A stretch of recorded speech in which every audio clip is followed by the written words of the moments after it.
Welcome to our video exploring the fascinating world of Pokemon and their placement on the Tree of Life. Today we take a closer look at Kabutops and its connection to all arthropod Pokemon. Ready? Let's go!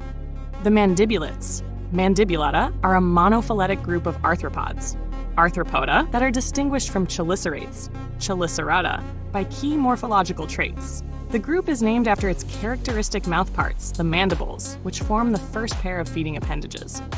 Mandibulates include the myriapods, Myriapoda, and the pancrustacea, a clade comprising crustaceans, Crustacea, and hexapods, Hexapoda, the latter of which include the insects, Insecta.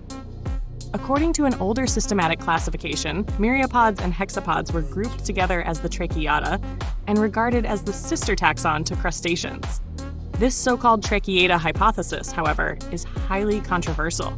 Molecular biological studies have suggested that crustaceans and tracheates may have acquired mandibles independently through convergent evolution.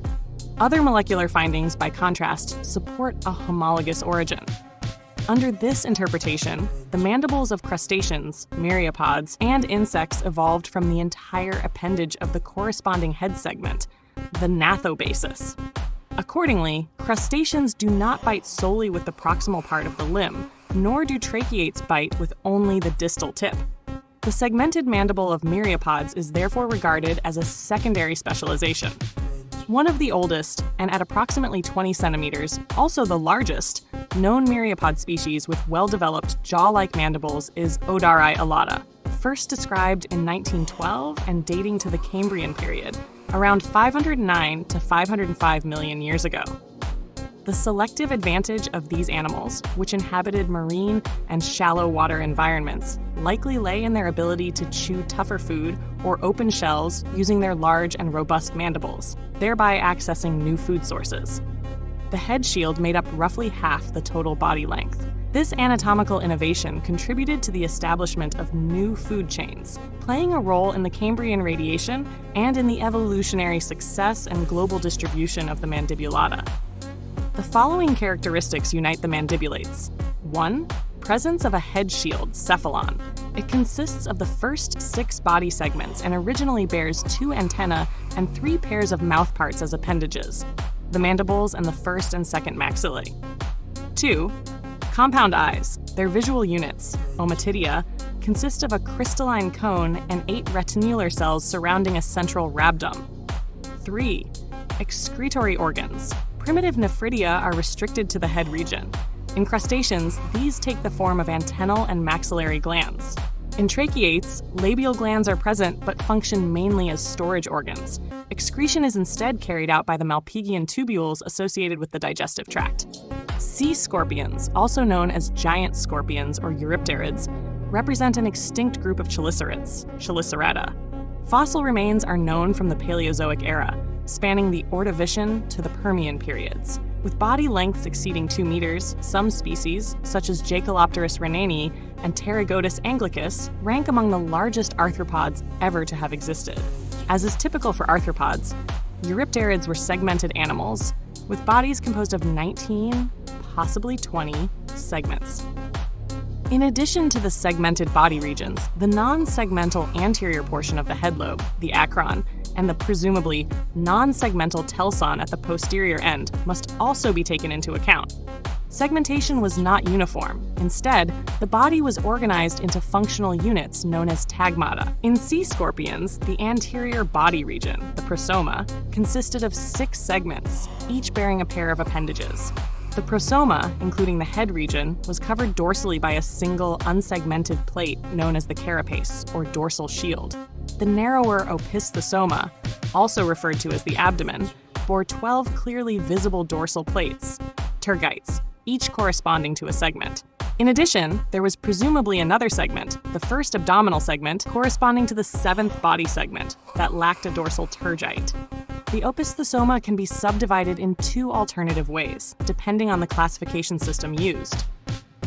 One system distinguishes a broad preabdomen and a narrow postabdomen based on tergite width. The other differentiates an appendage-bearing mesosoma from a posterior metasoma lacking such appendages, based on the presence or absence of structures derived from limb bases. These two systems broadly correspond but differ in detail. The preabdomen includes tergites 1 to 7 of the abdomen, whereas the mesosoma includes tergites 1 to 6. The final segment of the postabdomen is often modified, frequently broadened, and is referred to as the pretelson. Posterior to this lies the telson, which presumably did not originate from a true body segment. In many sea scorpions, the telson is drawn out into a long tail spine. This spine resembles that of true scorpions, and, together with the overall similarity in body form, gave rise to the group's common name. However, there is no evidence that it functioned as a defensive sting. In other species, the telson is broadened into a paddle-like, centrally keeled, and sometimes bilobed structure, which may have served as a rudder during swimming. At the posterior margin of the prosoma, visible only on the ventral side, there is a distinct plate-like structure known as the metastoma, not to be confused with the metasoma. According to the prevailing interpretation, it represents modified appendage bases of the 7th body segment, which lacks a dorsal tergite. Dorsally, the prosoma is covered by the unsegmented carapace. On the upper surface of this carapace, a large lateral eye is present on each side. These lateral eyes were compound eyes composed of numerous ommatidia arranged in rows, but they were likely not homologous to the compound eyes of mandibulates, such as those of insects. Eye shape varied among species, ranging from oval or kidney-shaped to narrow, band-like, or U-shaped. Along the midline of the carapace, a small number of median eyes, known as ocelli, were also present. On the ventral side of the prosoma, 6 limb-bearing segments are visible. As in all arthropods, the appendages are subdivided into articulated sections called podomeres, often, though anatomically imprecisely, referred to as leg segments. Only one pair of appendages, the foremost, lies anterior to the mouth opening. These appendages differ markedly from the others and are known as chelicerae. The presence of chelicerae is the defining characteristic of the Chelicerata, chelicera bearers. In sea scorpions, as is typical for the group, the chelicerae consist of 3 podomeres, a basal segment followed by a usually enlarged second segment to which a small third segment is attached.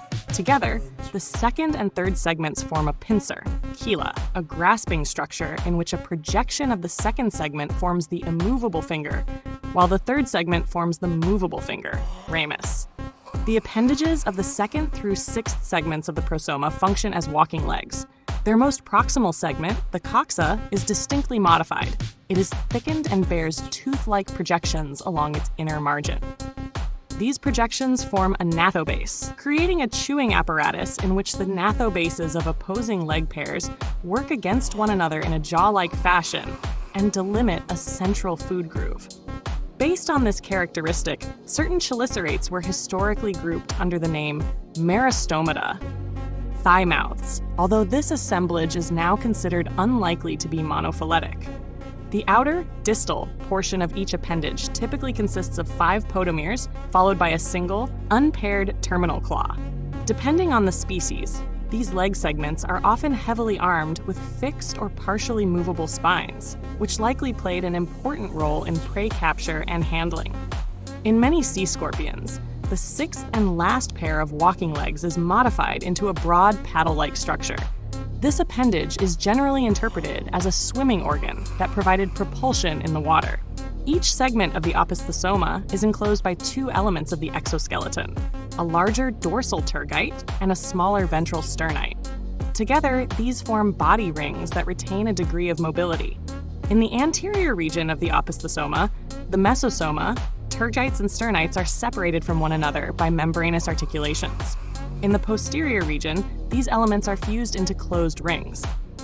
In some species, the dorsal tergites are trilobed due to the presence of 2 longitudinal furrows. At the posterior margins, small projections known as epimera, or laterally expanded extensions called pleura, are frequently developed. The sternites of the 2nd through 6th opisthesomal segments, that is, the mesosoma, bear paired oval areas of thinned cuticle. These are referred to as gill plates, reflecting their presumed respiratory function. The segments of the anterior opisthosoma, the mesosoma, also bear paired ventral appendages derived from limb bases. These appendages are broadened, flap-like structures known as opercula, sometimes translated as leaf feet, after the German Blattfuß. Each operculum arises at the boundary to the preceding segment and partially covers its ventral surface. In many cases, the paired opercula of a single segment are fused along the midline, with the line of fusion visible as a groove or depression. Together, the opercula form a lid-like covering over an underlying chamber between the operculum and the body wall. Within this chamber, plate-like gills responsible for respiration are arranged in series. Comparable respiratory structures are widespread among chelicerates. In spiders and scorpions, the homologous organs are known as book lungs.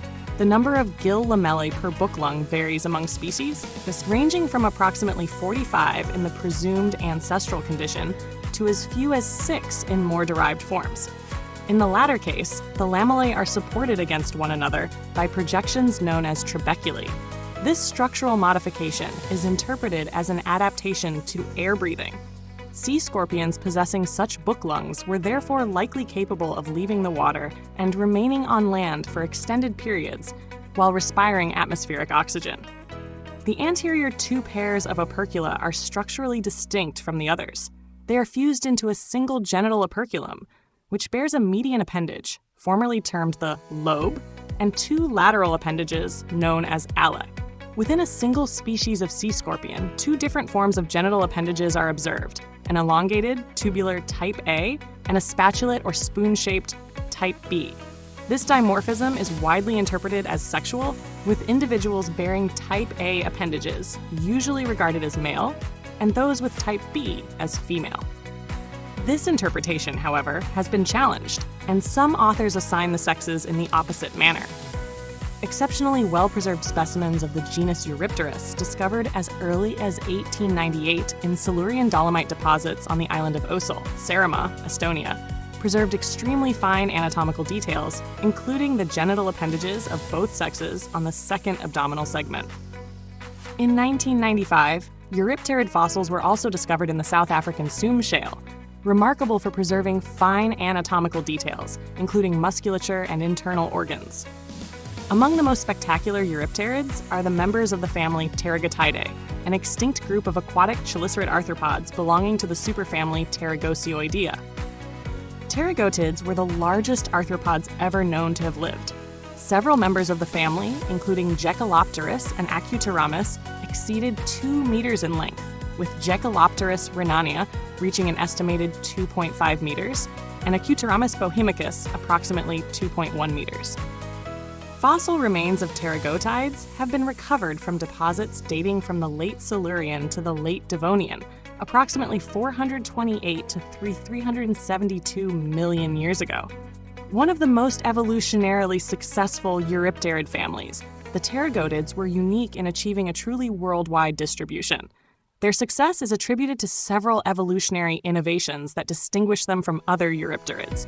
Notably, they possessed large, flattened telsons, the posterior-most body division, likely used as rudders to enhance maneuverability during swimming. Even more striking were their greatly enlarged chelicerae, which bore robust claws equipped with prominent teeth. These formidable grasping appendages made many pterygotids highly effective predators. The unusual proportions and immense size of these animals led early quarrymen in Scotland, who discovered the first fossils, to refer to them as seraphims. Since their discovery, pterygotids have attracted significant scientific attention, particularly because of their distinctive morphology within the Eurypterida.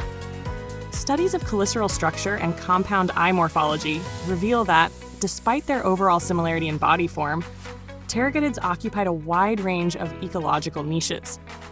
Their lifestyles ranged from generalized predation in more basal members, such as Eratopterus, to highly active apex predators like Jacalopterus and Pterygotus, and even to ambush predators or scavengers, as inferred for species of Acuteramus. Some researchers have proposed that pterygotid Eurypterids were engaged in an evolutionary arms race with early vertebrates. According to this hypothesis, the development of heavy armor in ostracoderms may have been driven by predation pressure from large Eurypterids, while the later decline of pterygotids could reflect subsequent evolutionary advances in fishes. However, modern studies generally regard this explanation as overly simplistic. detailed analyses have failed to demonstrate any clear correlation between pterygoid extinction and vertebrate diversification. Like all chelicerates, and arthropods more broadly, pterygoid eurypterids possessed segmented bodies and jointed appendages covered by a cuticle composed primarily of chitin and proteins. In pterygodids, the external surface of the exoskeleton was ornamented with semilunar scales. The body was divided into two main tegmata, the anterior prosoma, head, and the posterior opisthosoma, abdomen. All appendages were attached to the prosoma and, in contrast to many other eurypterids, were relatively small, slender, and lacked prominent spines. The telson was expanded and flattened, bearing a small median keel. In some genera, such as Pterygodus and Acutiramus, the posterior margin of the telson formed a short terminal spine, whereas in others, such as Eratopterus, it was indented, giving it a bilobed appearance. As in all chelicerates, the chelicerae were the only appendages positioned in front of the mouth. In most eurypterids, these appendages were relatively small feeding pincers. In pterygotids, however, the chelicerae were highly specialized, elongated, powerful, and equipped with strong, well-developed teeth. These structures were likely central to prey capture, though their precise function varied among genera. The distinctive chelicerae are the primary feature that separates pterygotids from other eurypterids, including the closely related families Slimonidae and Humilariidae. When Louis Agassiz first described Pterygodus in 1839, he mistakenly interpreted the fossils as the remains of fish. Accordingly, the name Pterygodus, meaning winged one, reflects this initial misunderstanding. It was only 5 years later, in 1844, that Agassiz correctly recognized the fossils as belonging to an arthropod. By 1859, 10 species have been assigned to Pterygodus, though many of these would later be reassigned as taxonomic understanding improved. Early attempts to subdivide the genus were based primarily on external morphology. John William Salter was the first to recognize that the species assigned to Pterygodus could be separated based on telson shape. He introduced the subgenus Pterygodus, Eratopterus, for species possessing a bilobed telson. In 1912, John Mason Clark and Rudolf Rudeman erected the family Pterygodidae, grouping together the genera Pterygodus, Slimonia, Hostomema, and Humilaria. Continued revisions followed throughout the early 20th century. In 1935, Pterygodus was divided into two subgenera, Pterygodus and Pterygodus acutiramus, distinguished by the curvature of the denticles on the cheliceral claws. That same year, Leif Sturmer described the new genus Grossopterus and proposed a different subdivision of Pterygodus, recognizing Pterygodus, Pterygodus, and Pterygodus Eratopterus as subgenera. He treated Curviramus as a junior synonym of Pterygodus, Pterygodus, and did not recognize Acutiramus as valid. In 1948, Ferdinand Prantl and Alois Pschibel restored Pterygodus, Acutiramus, to subgenus status, resulting in a three-subgenus scheme. A major reorganization occurred in 1951, when Eric N. Kellisvig-Waring revised the family Pterygodidae. He removed Hostomema, Humilaria, Grossopterus, and Slimonia into a separate family, Humilariidae, leaving Pterygodus as the sole genus within Pterygodidae. In 1961, Kellisvig-Waring elevated Eratopterus to full generic rank and recognized two subgenera within Pterygodus, P. Pterygodus and P. acutiramus, as well as two within Eratopterus, E. Eratopterus and E. Truncotiramus. He regarded telson morphology as the primary taxonomic character, considering variation in chelicerae and the metastoma to be of secondary importance. The subgenus Truncotiramus has since been recognized as a synonym of Eratopterus. In 1986, Paul Selden re-examined fossil material attributed to the enigmatic arthropod Necrogammarus. He concluded that the specimen represents the infracapitulum, an attached palp of a large pterygotid. Although it likely belongs to either Eratopterus marstoni or Pterygodus arcuatus, both from the same locality, the absence of diagnostic features prevents a definitive assignment. Consequently, Necrogammarus is now regarded as an indeterminate pterygotid. Further revisions followed in the 21st century. In 2009, Pterygodus ventricosus was recognized as distinct from and more basal than other species of Pterygodus. It was therefore designated the type species of a new genus, Cercopterus. Detailed studies of this genus helped resolve long-standing uncertainty regarding the phylogenetic position of the Pterygottidae, demonstrating that Slimonia, rather than Herefordopterus or Humillaria as previously proposed, represents the closest sister taxon of the group. However, a 2025 study removed Cercopterus from the Pterygottidae altogether, placing it in a newly established family, Cercopteridae. Pterygotids were among the most successful Eurypterid groups. Fossil remains have been discovered on all continents except Antarctica, making them the only Eurypterids with a truly cosmopolitan distribution. Their temporal range extends from approximately 428 to 372 million years ago, spanning about 56 million years, with peak diversity occurring during the late Silurian, a period marked by a general radiation of Eurypterids. Within Eurypterida, the enlargement and specialization of the chelicerae in pterygotids is regarded as one of the two most significant evolutionary innovations, the other being the transformation of the posterior prosomal appendage into a swimming paddle, a defining trait of the suborder Eurypterina. The formerly basal pterygotid Cercopterus preserves a mosaic of features, combining traits reminiscent of Slimonia, often interpreted as the sister taxon to the Pterygottidae, with characteristics typical of more derived pterygotids, offering key insights into the early evolution of the group. The appendages of early pterygotids were similar to those of Slimonia, while the carapace clearly exhibited diagnostic pterygotid features. This combination further supports a close evolutionary relationship between the Pterygotidae and Slimonidae within the superfamily Pterygosioidea. In 1933, the vertebrate paleontologist Alfred S. Romer proposed that early vertebrate evolution may have been strongly influenced by predation pressure from pterygotid Eurypterids. Early vertebrates of the late Silurian and Devonian are frequently characterized by heavy dermal armor. Romer argued that this armor likely represents an ancestral vertebrate condition that was later reduced or lost, rather than having evolved independently multiple times.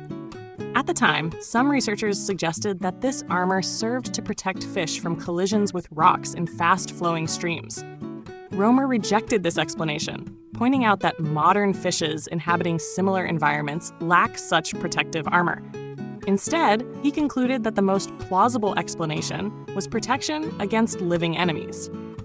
This hypothesis gains plausibility when ecological context is considered. Many Silurian vertebrates were only a few decimeters long and often co-occurred with pterygotid Eurypterids in freshwater or marginal marine environments. Given the large size, grasping cheliceral claws, and predatory adaptations of pterygotids, these early vertebrates would have represented suitable prey. Moreover, few other predators of comparable size and capability are known from these ecosystems, making pterygotids the most likely selective pressure driving the evolution of defensive armor.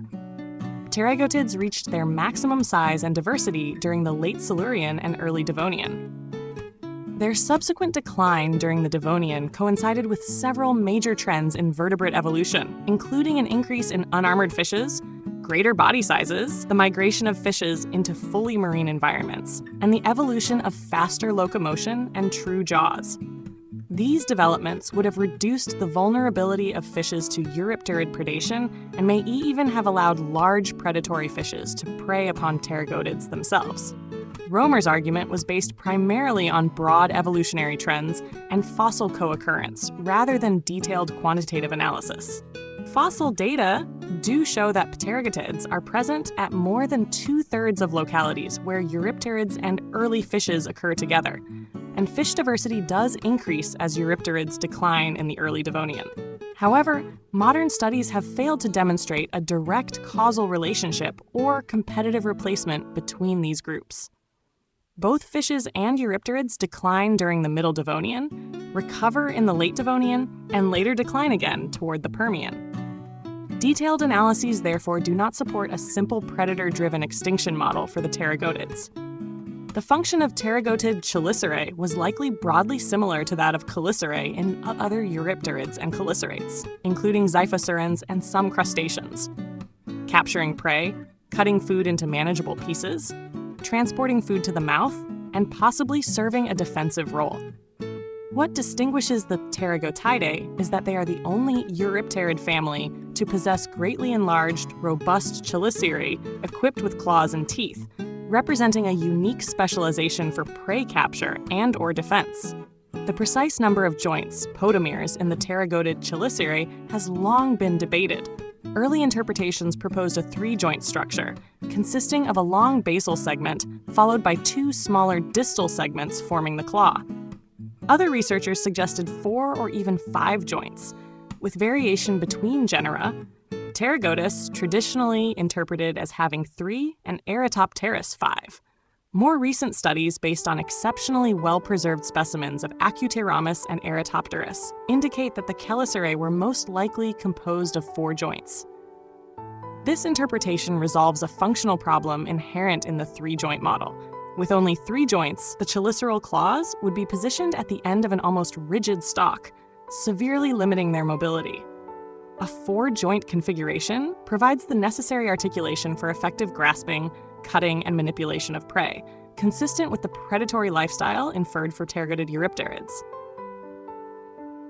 The first joint of the chelicerae, where it connects to the epistoma, a plate located on the prosoma, or head, was capable of rotating the entire appendage.